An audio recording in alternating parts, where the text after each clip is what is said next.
Joining us now to talk how this plan would work and how it all comes together is the Governor's Chief of Staff, Daniel Scarpinato. Thank you very much for being here. So give us the kind of the outline of this plan and how it works. Sure. So the governor really believes that our teachers need to be rewarded. He's heard, he's listened, and now we're acting. So what this plan does is it takes the 2% pay raise that was approved last year by lawmakers. It takes it to 10%, so that's 9% in the current year, which will start in the school year in the fall. And then the next 2 years after that, another 5%. So that means by the start of the 2020 school year and fall of 2020, teachers will have received a cumulative 20% raise. We think this is a real way to reward our teachers, to drive up teacher pay. It'll take the average teacher pay in Arizona from roughly $48,000 to roughly $58,000. And that's a real step in the right direction. More to do always, but this is a real step in the right direction for a our lot of teachers. Questions how you guys are going to pay for this. Seems to be a lot of speculation and some confusion. I mean, you know, watching the Twitter, watching Facebook. Yeah. You guys are not doing any cuts to do this. You guys are using some excess revenues. I believe last month there was a projected $258 million surplus. That's right. Now you guys revised that up to $274 million to help pay for this. And that's on top of the $34 million that you guys had already offered for that 1% bump. Is that correct? For that first initial 10% raise. That's correct. So here's what we're not willing to do. This can't be a shell game. We can't move one pot of money in education to another. We need to reward our teachers with new dollars. So the governor also has a plan, which he released in January, that puts roughly $400 million over the next few years into capital for our schools. This is for construction. This is for textbooks. This is for This is really important for our schools, so that stays intact. We're not going to touch that. We're not going to touch Prop 123. We're not going to touch 301. These are new dollars that are going to go in. We are going to accelerate a piece of the 301 sales tax so that we're going to bridge the gap and bring those dollars in now for teachers, but these are going to be new dollars. In terms of paying for it, you're right. Our economy is growing. Our revenues have been higher than projected. We're also going to make some adjustments to the priorities the governor laid out in January. And through the weekend, we're going to be working with the legislature, with lawmakers, and all through next week on getting this done and hammering this out. But we've taken a look at the priorities the governor put out in January, and we feel like we can make some adjustments. Is this affecting it at all? I mean, I know he had a bonding component in his budget proposal that he put forward at the beginning of the year to also help with construction of new schools. Does this affect that at all?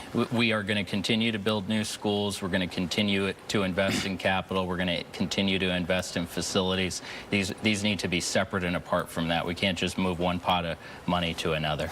Okay, and you talked about some of the initiatives that you know, he was rolling back. He mentioned that a little bit in the press briefing yesterday, or I should say on Thursday afternoon. He mentioned that. He didn't get very specific, but he did mention some things he was going to pull back. He was going to pull back a tax cut that went to veterans. He had mentioned something about his wrong way driving program. What can you tell us about that and other initiatives that he is going to forego? I think there'll be some adjustments to those as we work through this with the legislature. Those are still things that are important and that we'd like to get to, but this is really the issue in front of us. I mean, we've heard from parents, from teachers, from school superintendents, teacher pay in Arizona needs to be addressed, and the governor is taking leadership here and putting forward a plan to do that. And we've been this for some time. We've been seeing these revenue numbers come in. We've been hearing from the community. I've been in these meetings, and the governor challenged staff to come forward with a plan that would work, and he kept pushing. They said, well, we don't know if we can do 20%. He said, we need to do 20%. They said, well, it's going to take 5 years. He said, that's too long. So the governor really wanted to make sure we're doing this, we're doing it quickly, we're getting the money to teachers, and that we hit that 20% mark. But this is not the entire way you're going to fund this raise, because I'd also seen in some of the releases that you put out reduced caseloads. Can you expand on that and what that means? Yeah, the way these things work is when a budget is put out in January, it's based on projections that come out in November or December. Those are constantly being reassessed as the actuals come in from our agencies. So growth in our Medicaid program, growth in other services the state offers. None of this is cuts to programs. This is just taking a look at what was projected by the budget geeks who put these together, and then what actually comes in. So what we're seeing is some slower caseload growth in some of these programs, and that frees up additional dollars in addition to having revenues come in higher than expected because we have a growing economy. So that is going to be like taking some, taking some money that is freed up from like from access, moving that over into pay for schools. How much money are we talking about? I think all of that's going to be hashed out with the legislature, but I think the big part of this is a growing economy, revenue available, and we want to invest that in our teachers. Okay, but again, I just want to get a little more specific into this, the caseload, the access stuff. I mean, how much money are we talking about? Does this free up? How does that mechanism work? I think we're talking in the millions, and what we're talking about is no change in services to anyone on Medicaid, anyone on access. Okay. This is simply that we don't have as much caseload growth as we had originally projected last year. That means that dollars we thought would have to spend, we don't need to, and we can now prioritize them towards our teachers. Okay, so this is money from, say, that we're drawing down from the federal government, but this is attached, though, to Obamacare. Well, no, these would be state dollars. So these are going to be general fund dollars that we would have had to spend on other programs. That's just one of them. But there's caseload growth across programs throughout the state.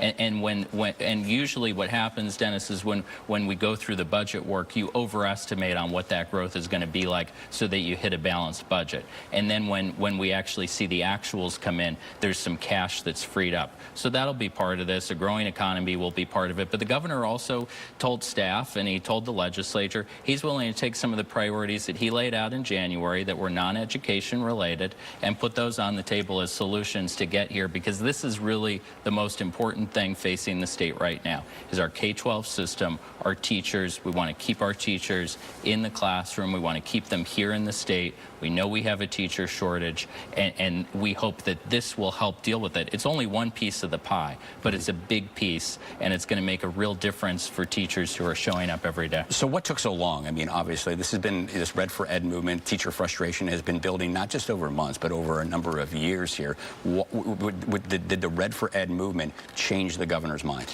Well, certainly he's been watching and he's been listening. I think we all have. This isn't something new for the governor. I mean, we've been focused on this issue since day one, and whether it was Prop 123 or the recent 20-year renewal of the Prop 301 sales tax for another 20 years. I mean, this has been a priority. I think we've had some new numbers come in, some new figures that have allowed us to do this, but we're constantly reassessing our budget proposal. I think we're getting close now to winding down the budget process, and the governor really wanted to take the leadership to put a plan on the table that addresses really a lot of the concerns that we've heard from teachers and from parents and from all the individuals who've been out there wearing red and participating in this.